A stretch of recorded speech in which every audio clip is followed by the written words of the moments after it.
truck is on its way.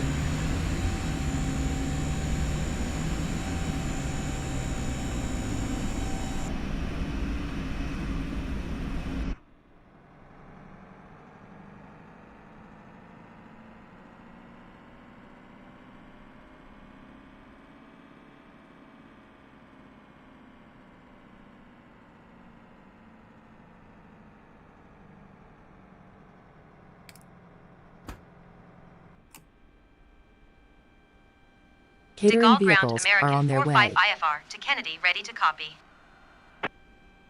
American 45 is cleared to Kennedy Airport as filed. Takeoff runway 09er right, climb and maintain 7,000 feet. Departure frequency is 125.7 squawk tree 437.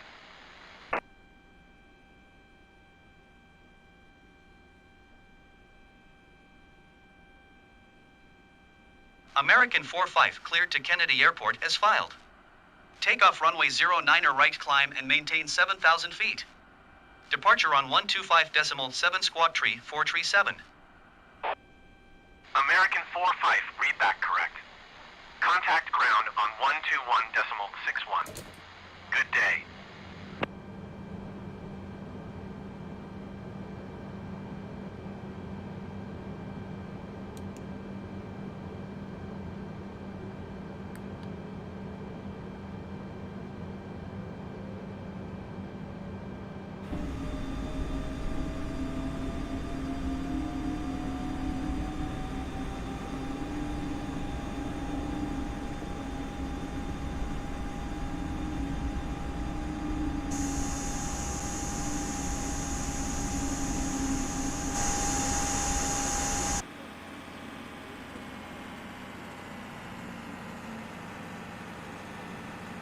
Hop 749er, 1 hold position, caution, other traffic. Air Hop 749er, 1 continue. Welcome aboard American Airlines. Please place your carry-on items in an overhead compartment or under the seat in front of you. Small, lightweight items may be placed in the seat pocket. If you need assistance, please let us know.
Fuel truck is in position.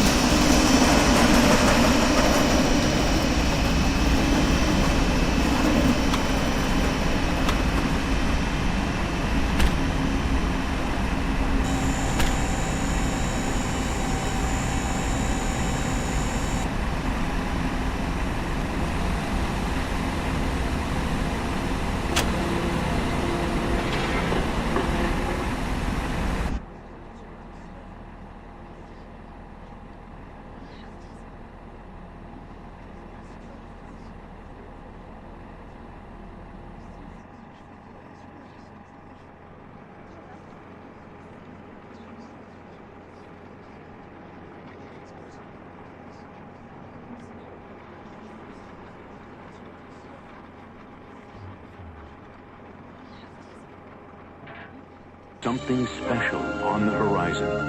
American Airlines Ultimate Super Savers. Incredible low fares to over 90 cities throughout the continental U.S. and Canada.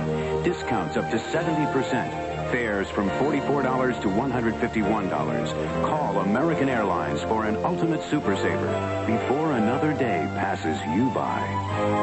We're American Airlines, something special in the air.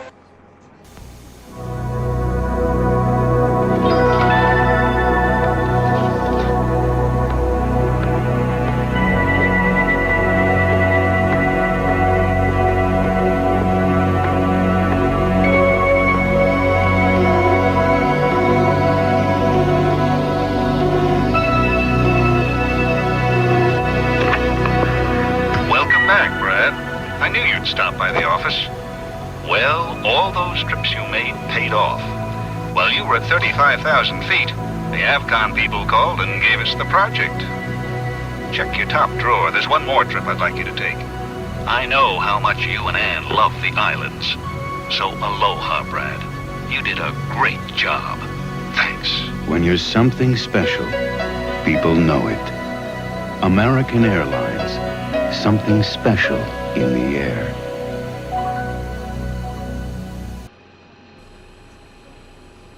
There's never any time for us, no time left in our day.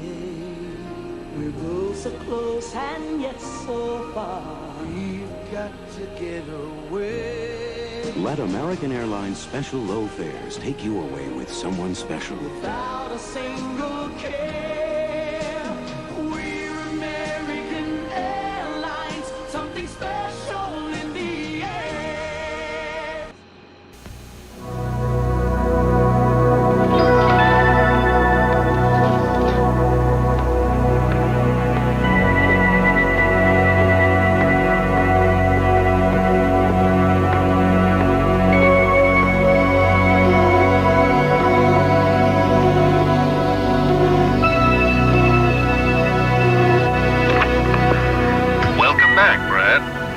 Stop by the office. Well, all those trips you made paid off. While you were at 35,000 feet, the Avcon people called and gave us the project. Check your top drawer. There's one more trip I'd like you to take. I know how much you and Ann love the islands. So aloha, Brad. You did a great job. Thanks. When you're something special, people know it. American Airlines. Something special in the air. This is a machine designed to make travel easier.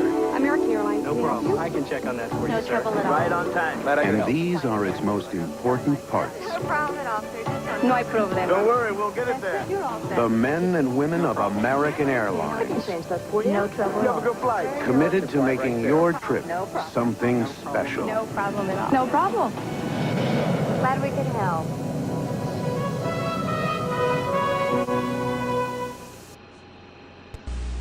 The sounds of the Caribbean are calling out to you. American Airlines introduces new service to 10 sparkling Caribbean islands. Vacation packages start at $425, hotel and airfare included. So if the Caribbean is calling you, now is the time to answer. We're American Airlines, something special in the air.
offers you a special way to fly. It's an airline so innovative you can get all your boarding passes ahead of time. So when you get to the airport, you never wait in line, saving you time and hassle. American's no-stop check-in. It can make your next trip something special.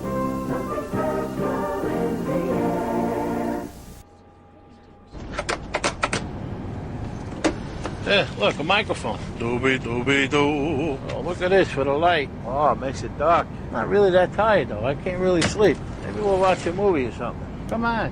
What's going on? What are you doing? Jim. You hear me?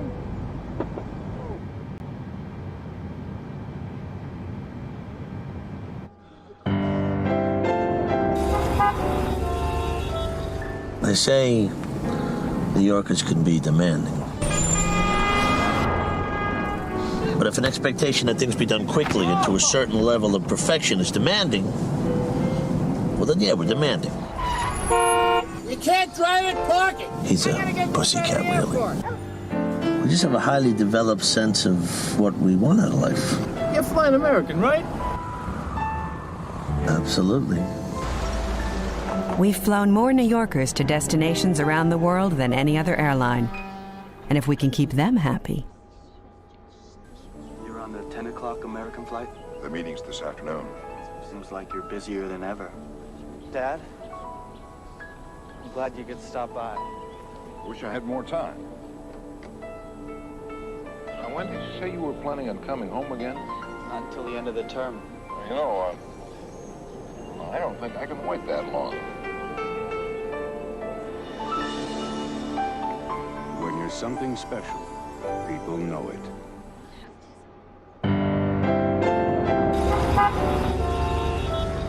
They say New Yorkers can be demanding.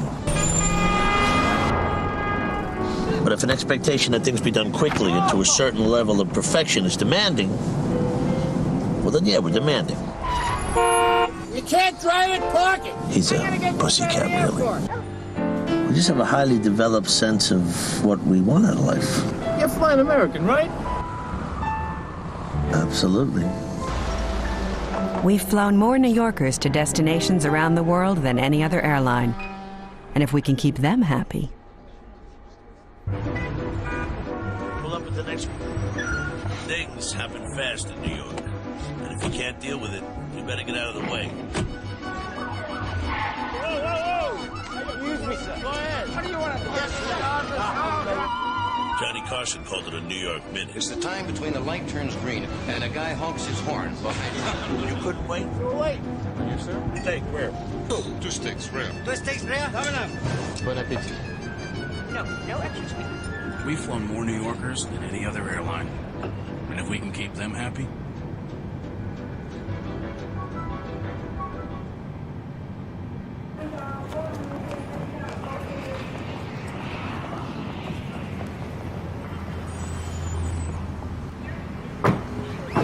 Thank you, sir. Thank you, ma'am. You're welcome.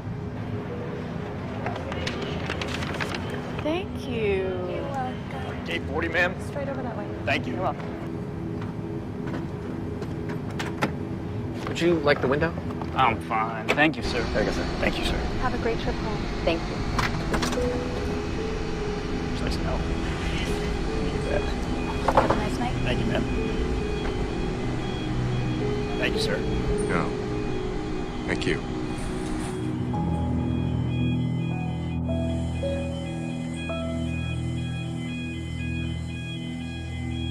Please join all of us at American Airlines in supporting our troops and their families. Find out how you can take part. Visit aa.com/join us. American Airlines announces something special for you. New low fares through Nashville to destinations across the country. Let American take you to cities like San Francisco, Norfolk, Hartford.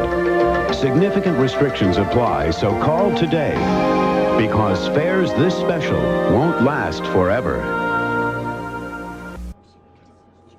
Just in time for summer vacation, American Airlines announces a super summer sale. Through September 30th, you can fly for less on American or American Eagle to any city we serve in the 48 contiguous United States.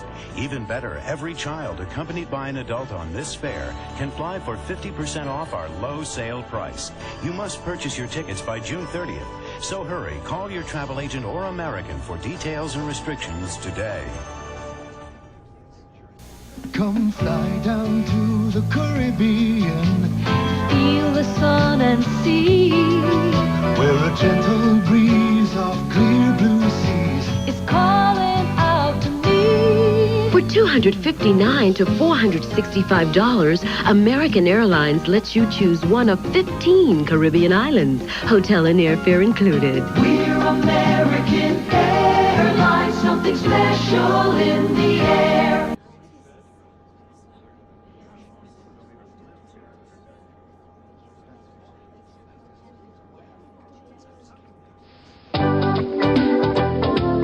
Blue sky, carefree, red vault, tranquility. Oh, there's something special in the air.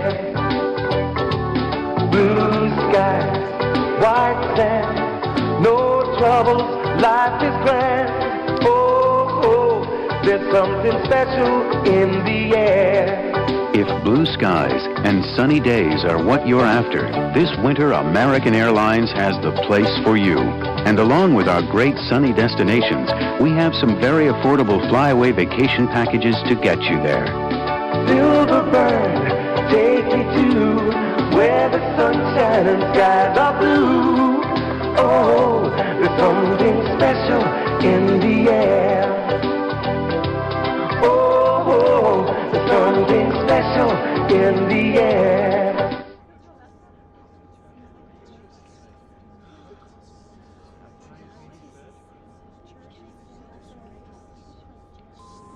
Tonight's top story, storms on the East Coast causing delays up and down the entire eastern seaboard. No, my plane's stuck somewhere back east. Your flight has been canceled. The 5 most hated words of every business traveler. It's an absolutely guaranteed instant headache. You're just suddenly helpless. On a day like this, I know it's not the airline's fault. That's not the point. I'm just looking for some answers. I want somebody to tell me my options. I just want somebody to tell me when I can get out of here. Those are the people I come back to. They try and find a way and make it happen. They give me my best option, maybe even on another airline. I appreciate that, because you know, a little honesty goes a long way. Tell Billy to look for me at halftime. I'll be there.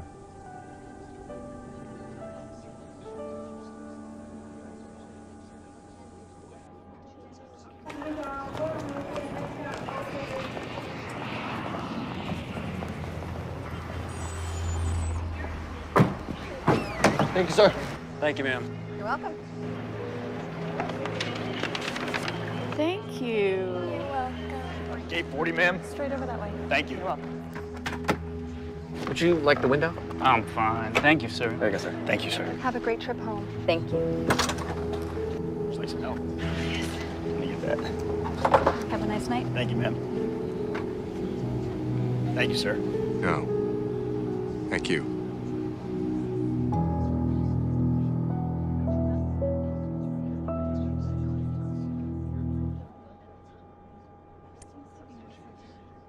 So I need the entire team together on this so we can work quickly.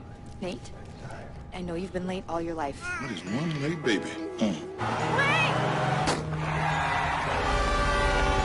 But I need you with me on the morning flight to London. And you cannot be late, Nate.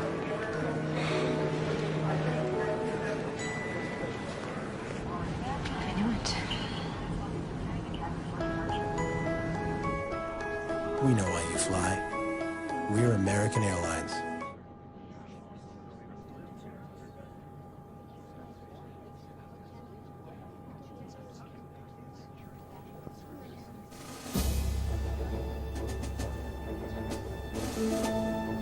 It happens every morning in London.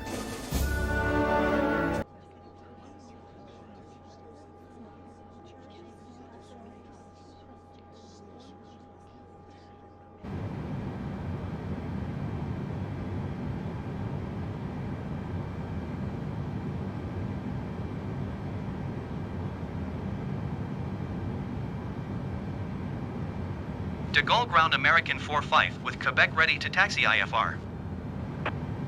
American 4-5 taxi to and hold short of runway 09er right using taxiway Alpha Mike Mike Delta 1 Delta Delta for Delta Delta 2 cross runway 09er right Delta 1. Contact tower on 120.655 when ready. Taxi to and hold short runway 09er right using taxiway Alpha Mike Mike Delta 1 Delta Delta for Delta Delta 2 cross runway 09er right Delta 1 American 4-5.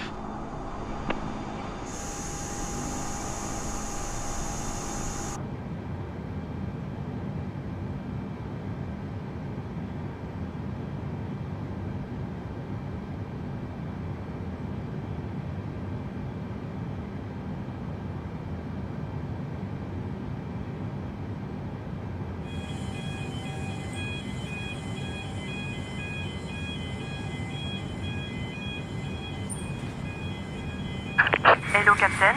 Oui, il y a un ready for pushback.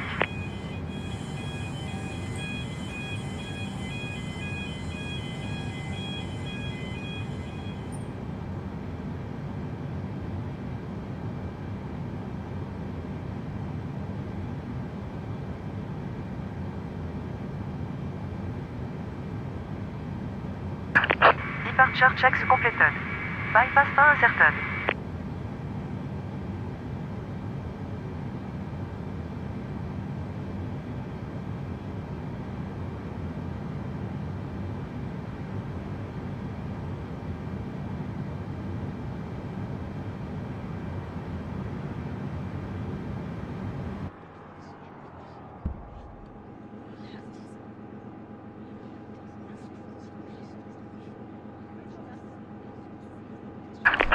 Locking gear.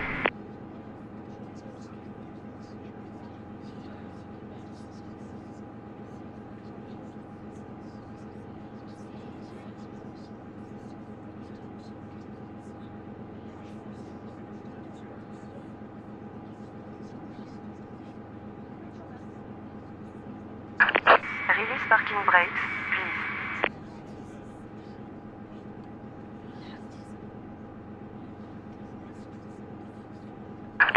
Release parking brakes, please.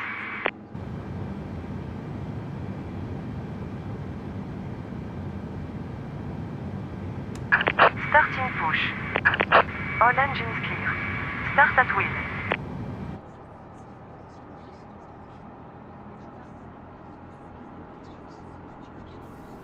Welcome aboard American Airlines Flight 20. We ask that you please direct your attention to the monitors located throughout the cabin for a brief safety message about aircraft.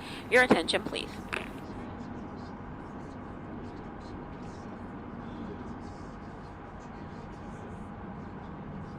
There are so many places to go in this world. And so many airlines that can take you there. So we thank you. For making the journey with us. Thank you. We're glad you're here.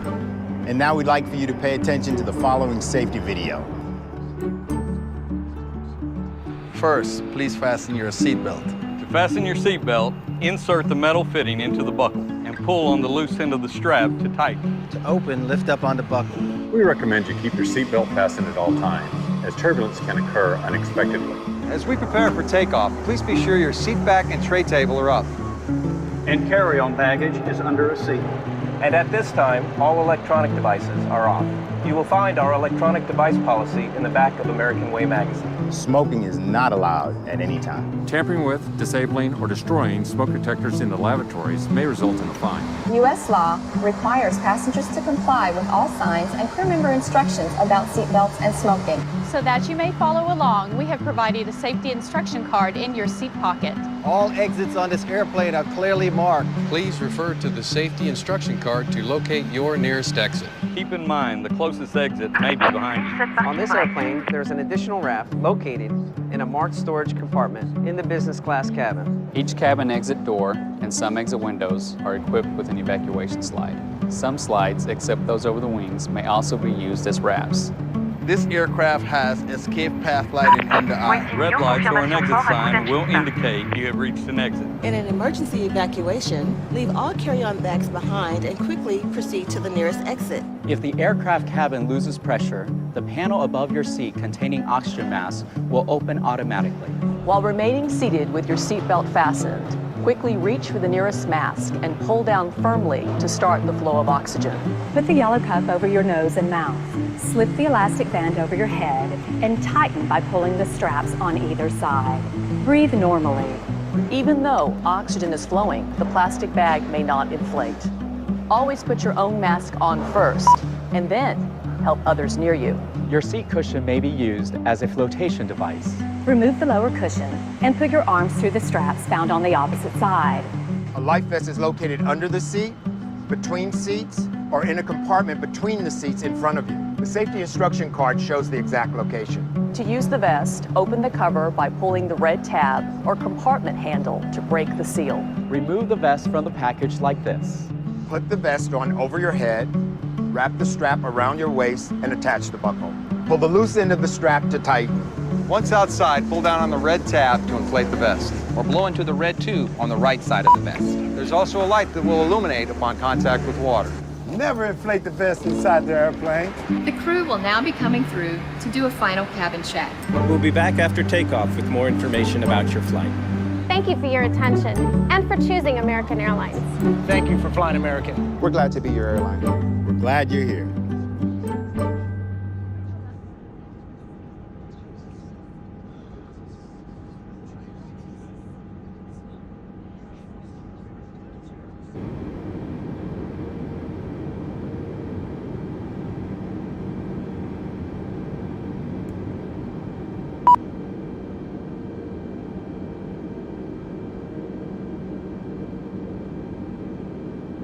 Cockpit to ground. We have a good engine. Start. You can disconnect.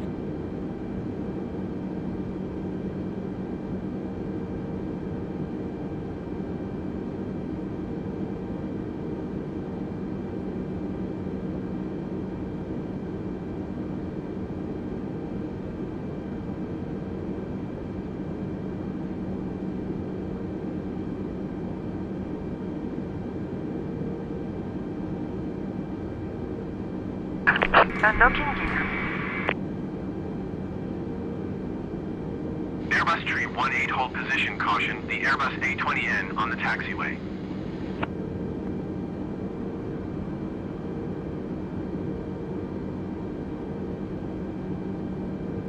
D'autres disconnected. Hold position, Airbus tree 18.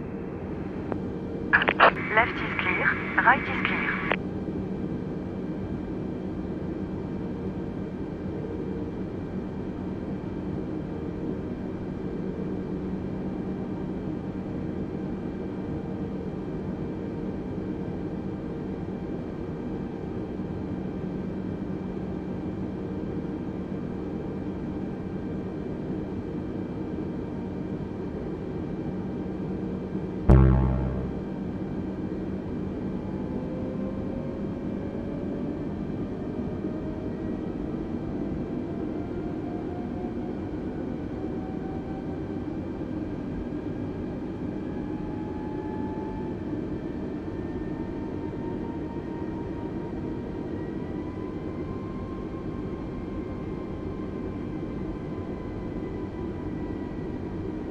Airbus tree 18, continue taxi.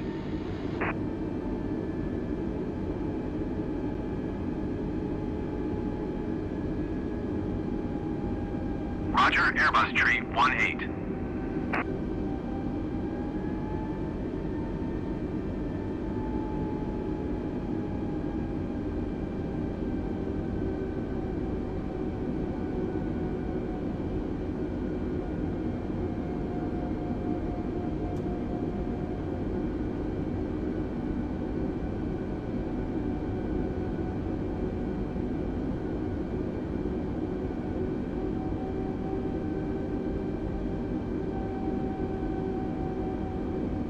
Airbus tree 18, hold position, caution, the Airbus A20N on the taxiway.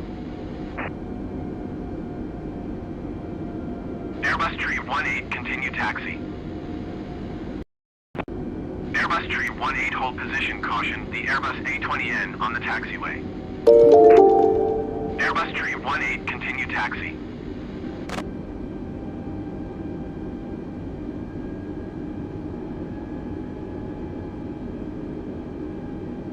Roger, Airbus tree 18.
All ground, easy 46 tree, 1 heavy IFR to Schoenfeld, ready to copy. Easy 46 tree, 1 heavy is cleared to Schoenfeld Airport as filed. Takeoff runway 08 left climb and maintain 13,000 feet. Departure frequency is 118.15 squawk 0201.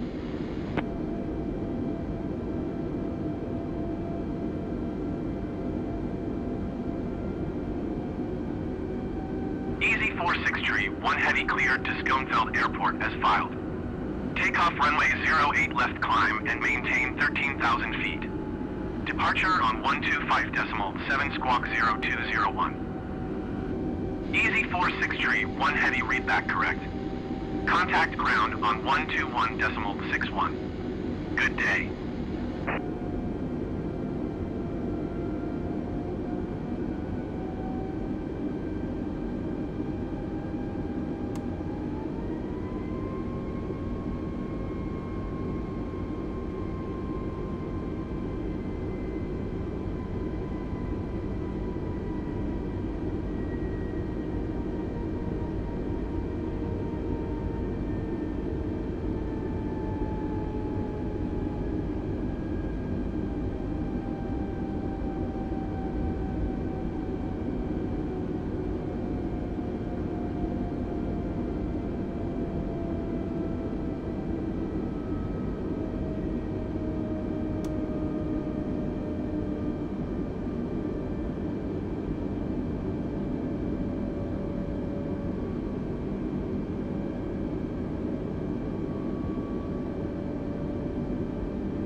De Gaulle Tower American 45 ready for IFR departure runway 09er right. American 45 altimeter tree 0.09er, wind 029er at 10. Cleared for takeoff runway 09er right. Cleared for takeoff runway 09er right, American 45.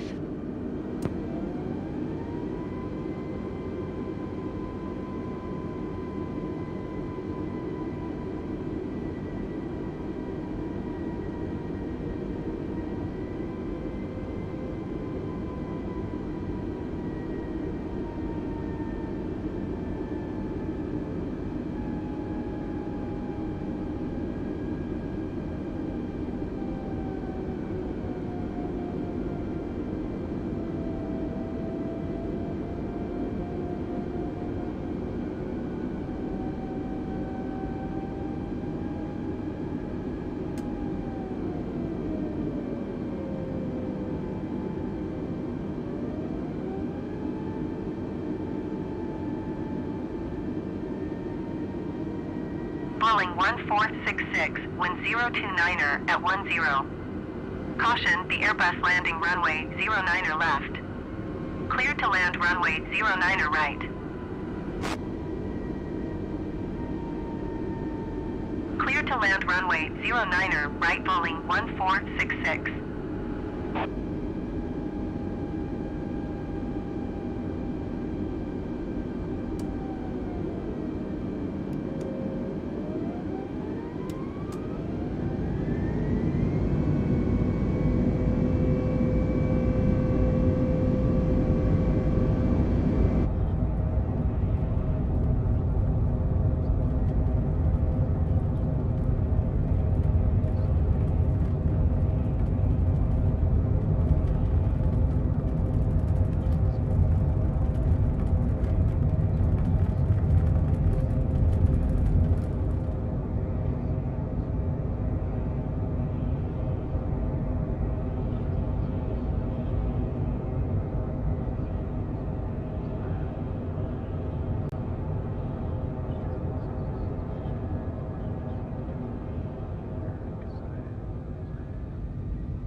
American 45, contact Paris Center on 125.7.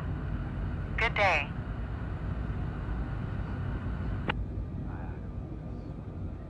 .7 American 45.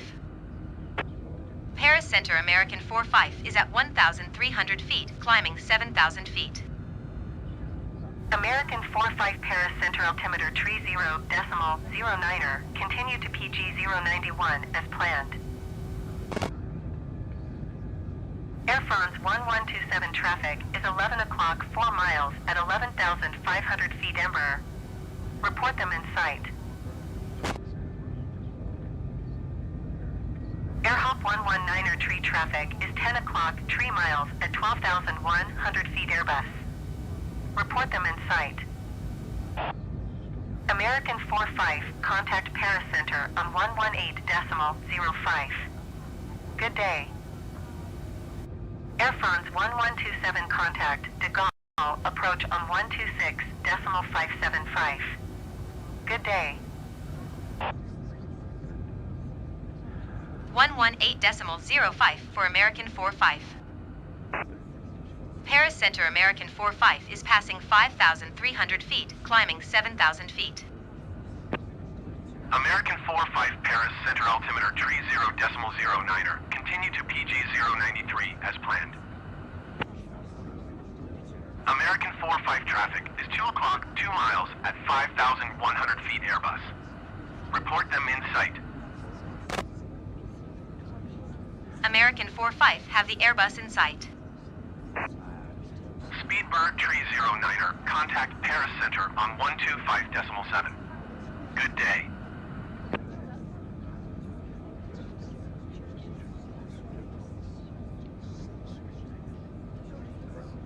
American 45, contact Paris Center on 125.7. Good day. 125.7 for American 45. Paris Center American 45 is at 6,200 feet, climbing 7,000 feet. American 45 Paris Center altimeter 30.09er, continue to PG 097 as planned. Paris Center Speedbird 309er is passing 5,600 feet, climbing 6,000 feet. Speedbird 309er, Paris Center altimeter 30.09er, continue to OPAL as planned. Speedbird 309er traffic is 9 o'clock 1 miles at 6,600 feet Airbus A20N. Report them in sight. American 45 traffic is 6 o'clock 2 miles at 5,800 feet Airbus. Report them in sight. Speedbird 309er climb and maintain 14,000 feet.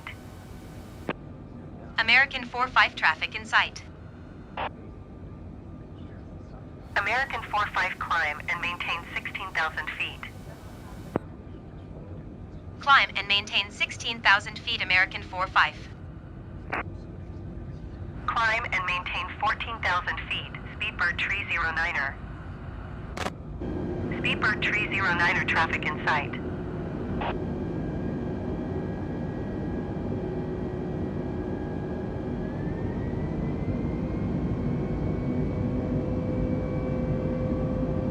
United 9er 14 climb and maintain 2,300 feet.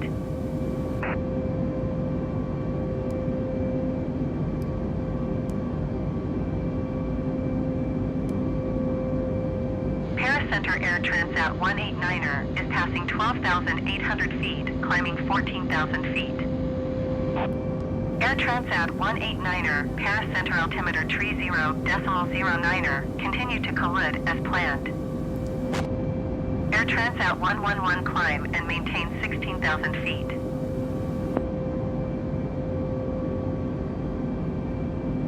Air Transat 189er traffic is 6 o'clock 4 miles at 12,700 feet Airbus. Report them in sight. Climb and maintain 2,300 feet, United 9er 14. United 9er 14 climb and maintain 10,000 feet. Air Transat 189er have the Airbus in sight. United 56 heavy climb and maintain flight level 180.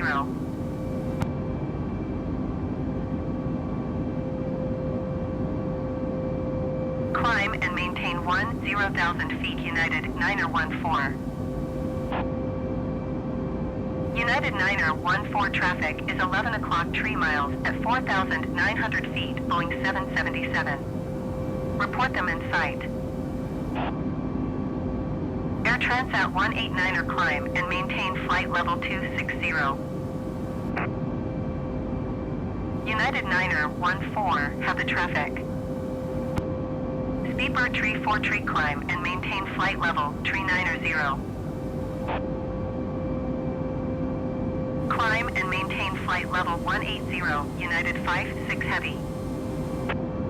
Descend and maintain 8,000 feet, keep speed, not above 250 knots. Expect ILS runway 09er left approach via Mopar transition, clear to Mopar Shamrock 524. American 45 climb and maintain flight level 220. Climb and maintain flight level 390, Speedbird 343. Shamrock 524, contact De Gaulle approach on 126.43. Good day. Climb and maintain flight level 220 American 45. United 56 heavy traffic is 6 o'clock 2 miles at 5,900 feet Airbus. Report them in sight. Air France 17 heavy descend and maintain 8,000 feet. Keep speed not above 250 knots. United 56 heavy traffic in sight.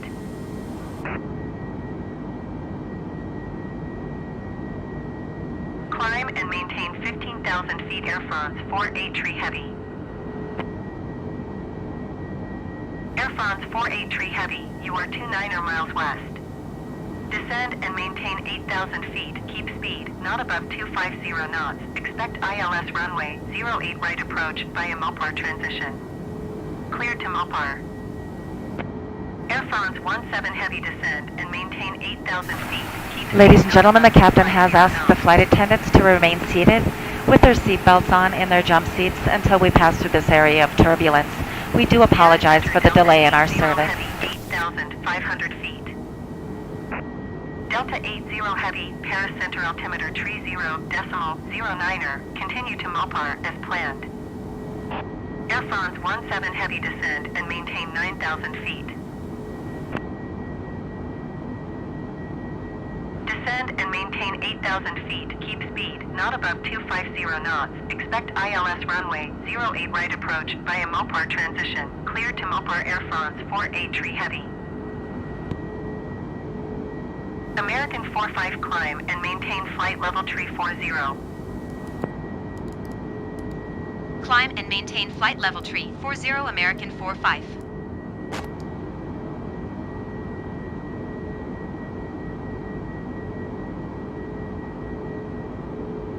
Descend and maintain 9,000 feet. Expect ILS runway 09er left approach via Mopar transition. Clear to Mopar Air France 17 heavy. Air France 17 heavy traffic is 6 o'clock, 3 miles at 9,100 feet Airbus. Report them in sight. Air France 17 heavy contact, de Gaulle approach on 121.155. Good day.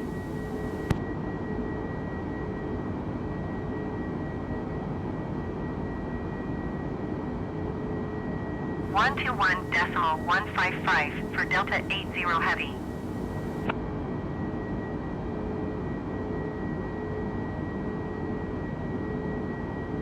Going to 121.155 Air France 17 heavy.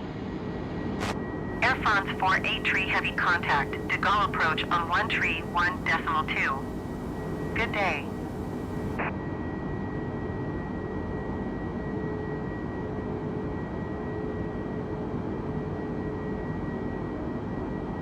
.131.2 for Air France 48 tree heavy.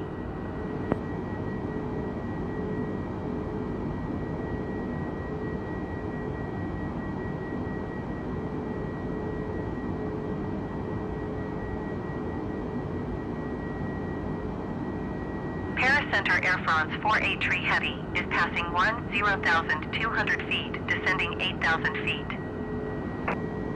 Air France 48 tree heavy, Paris Center altimeter 30.09er, continue to Mopar as planned.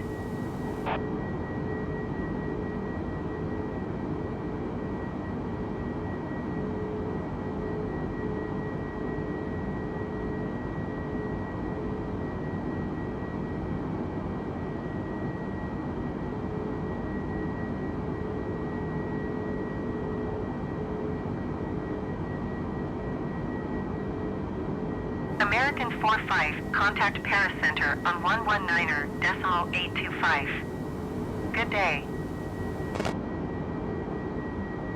119.825 for American 45. Paris Center American 45 is passing flight level 275 climbing flight level tree 40. American 45 Paris Center, continue to Echo Victor X-ray as planned.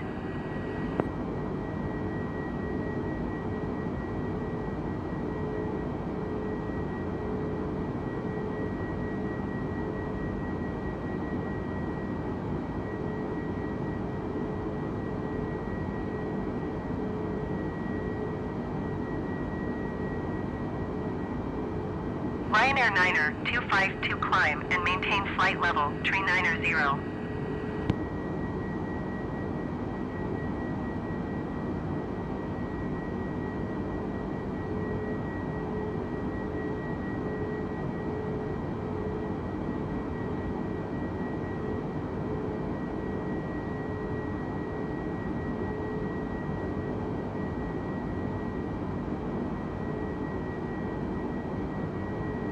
Ryanair 9er 252 climb and maintain flight level tree 90.